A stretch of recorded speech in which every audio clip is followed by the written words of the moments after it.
அஸ்ஸலாமு அலைக்கும் வரஹ்மத்துல்லாஹி வபரகாத்துஹு.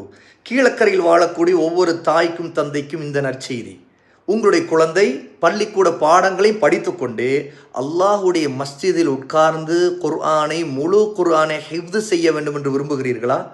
அப்படி என்றால் கீழக்கரையில் KECT கிழக்கு தெருவில் இருக்கக்கூடிய மஸ்ஜிதுடைய வளாகத்தில் இன்ஷா அல்லாஹ் மதரசத்து தக்வா லி தஹ்வீதில் குர்ஆனில் கரீம் ஹிப்து மதரசாவிலே உங்களுடைய குழந்தைகளை சேர்த்து விடுங்கள். இன்ஷா அல்லாஹ் அவர்கள் பகுதி நேரமாக பள்ளிக்கூட பாடங்களையும் தவறாமல் படித்துக்கொண்டு முழு குர்ஆனையும் ஹிப்து செய்வதற்கான சரியான சூழலில் உட்கார்ந்து ஓதுவதோடு நல்ல தரமான ஆசிரியரிடம் படிப்பார்கள் இன்ஷா அல்லாஹ். 5வது அதற்கு கீழே இருக்கக்கூடிய பிள்ளைகளையும் இன்ஷா அல்லாஹ் சேர்த்து கொள்ளலாம். ஆகவே தவறாமல் இந்த வாய்ப்பை கீழக்கரை மக்களுக்காக இருக்கக்கூடிய அவர்களுடைய சூழ்நிலைக்கு ஏற்றவாறு ஏற்பாடு செய்யப்பட்டிருக்கிற இந்த வாய்ப்பை யாரும் தவறாதீர்கள். பாரக்கல்லாஹு ஃபீக்கும்.